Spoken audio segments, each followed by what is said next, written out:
Hi friends, welcome to my channel. কেমন আছো সবাই? স্নানের পর আমি যে স্কিন কেয়ার রুটিনগুলো করি ওটা প্লাস একটা ছোট্ট মেকআপ, সামার মেকআপ বলতে পারো, তোমাদের সাথে আজকে শেয়ার করতে যাচ্ছি। আশা করি ভালো লাগবে। তো আজকে আমার একটা নিয়ার বাই ফ্রেন্ডের বাড়িতে যাওয়ার ছিল, আমার ফ্ল্যাটের পাশেই। তো ভাবলাম মেকআপটাও, স্কিন কেয়ারটাও সেরে নিই, সাথে অল্প স্বল্প মেকআপ করে নিই। তো সেটাই তোমাদের সাথে শেয়ার করছি। ফার্স্ট আমি আমার স্কিন প্রেপ করে নিলাম টোনার দিয়ে, রোজ টোনার দিয়ে বা গোলাপ জল দিয়ে তোমরা করতে পারো। যেহেতু গরম পড়েছে, স্কিনের হাইড্রেশনটা খুবই দরকার। তারপর আমি একটা সিরাম লাগিয়ে নিলাম। আপনারা স্কিন টাইপ অনুযায়ী যে কোনো একটা সিরাম লাগাতে পারেন যেটা আপনার স্কিনে স্যুট করে। আমি যখনই ক্রিম, টোনার বা কিছুই লাগাই, স্কিনের সাথে সাথে গলায় আর হাতে লাগিয়ে নিই লেফট ওভার প্রোডাক্টসগুলো।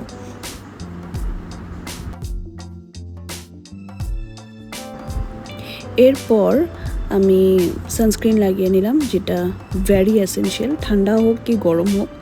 আমি রেনের 70 SPF সানস্ক্রিনটা ইউজ করছি, যেটা কি এখনকার গরমের জন্য খুবই প্রয়োজন আমার মতে, SPF 70টা।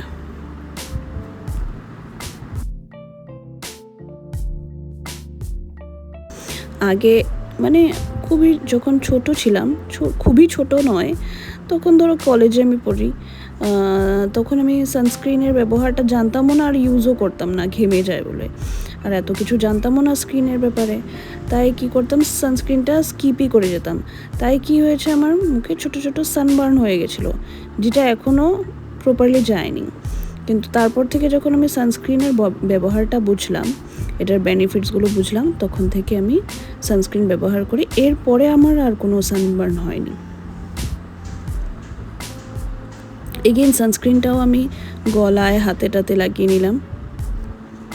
আর হাত আর পায়ে আমি সানস্ক্রিন লোশন একটা অ্যাপ্লাই করেছি, সেটা আমার ভিডিওতে দেখানো হয়নি।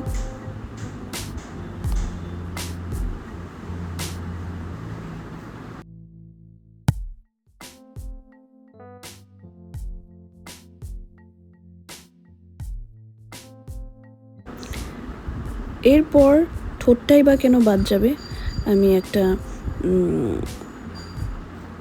লিপ বাম লাগিয়ে নিলাম।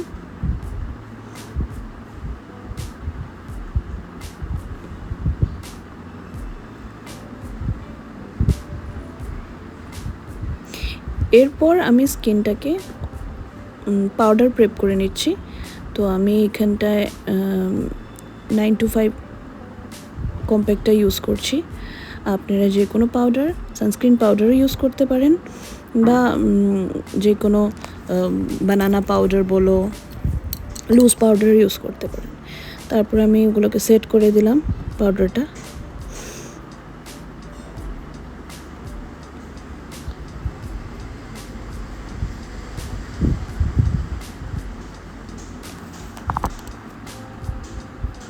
এরপরে আমি চলে যাচ্ছি ডিরেক্টলি আইব্রোজের উপর। আইব্রোজটা আমার টোটালি প্লাক করা নেই, অল্প অল্প উঠেছে। আরও কিছুদিন পর আমি থ্রেডিং করব। আইব্রোটা করার পর আমি কাজল লাগিয়ে নিচ্ছি। আপনারা যে কোনো, আমি এখানে ল্যাকমে আইকনিক কাজল ইউজ করছি। আর যখনই স্কিন কেয়ার করবেন, আইজ, লিপস, একটা ভালো ব্র্যান্ডের কিছু একটা প্রোডাক্ট হলে খুবই ভালো হয়, আমাদের স্কিনের জন্যও ভালো। অ্যাট দ্য সেম টাইম ফিউচারে কোনো কমপ্লিকেশনস লাইক অ্যালার্জি, স্কিন প্রবলেমসেরও কোনো টেনশনস থাকে না। তাই যত পারবেন ভালো ব্র্যান্ডের প্রোডাক্টসগুলো ইউজ করার চেষ্টা করবেন স্কিন কেয়ারের জন্যে।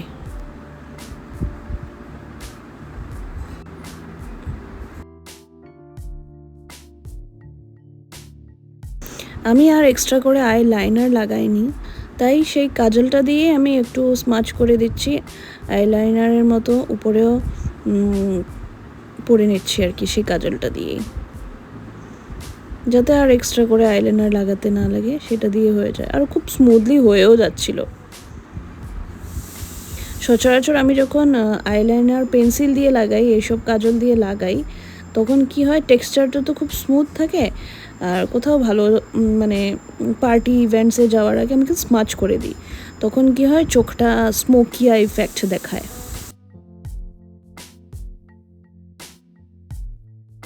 এরপর আমি একটা মারুন কালারের মেইবেলিনের লিপস্টিক লাগিয়ে নিচ্ছিলাম।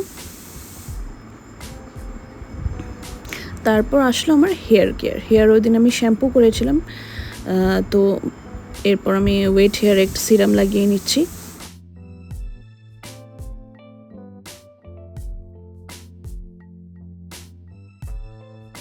হেয়ার ড্রাই করার আমার কাছে সময় ছিল না, তাই সিরাম লাগিয়ে একটা ক্লাচ মেরে চলে গেছিলাম। যেহেতু ফ্রেন্ডের বাড়ির সামনেই ছিল, তাই এতটা আর হেয়ার স্টাইল করিনি, তার মধ্যে চুলও ভেজা ছিল।